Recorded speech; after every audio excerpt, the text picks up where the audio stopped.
സീഡിറ്റ്, ദൂരദർശൻ എന്നിവയ്ക്കായി നിരവധി ഡോക്യുമെന്ററികൾ സംവിധാനം ചെയ്ത അടുത്തിടെ അന്തരിച്ച വ്യക്തി രാഖി സാവിത്രി. 2025 11ാമത് ലോക ഹരിത സാമ്പത്തിക ഉച്ചകോടിക്ക് വേദിയായ നഗരം ദുബായ്. സുസ്ഥിര വികസനവും ഹരിത സാങ്കേതിക വിദ്യയും പ്രോത്സാഹിപ്പിക്കുകയാണ് ഉച്ചകോടിയുടെ പ്രധാന ലക്ഷ്യം.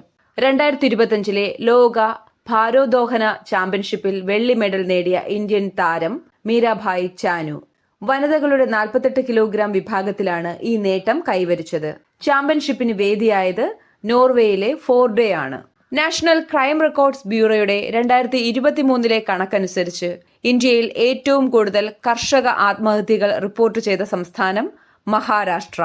കർഷകർക്ക് പ്രതിവർഷം 6000 രൂപയുടെ സാമ്പത്തിക സഹായം നൽകുന്ന കേന്ദ്ര സർക്കാർ പദ്ധതിയാണ് പ്രധാനമന്ത്രി കിസാൻ സമ്മാൻ നിധി. കർഷകർക്കായുള്ള വിള ഇൻഷുറൻസ് പദ്ധതിയാണ് പ്രധാനമന്ത്രി ഫസൽ ബീമ യോജന.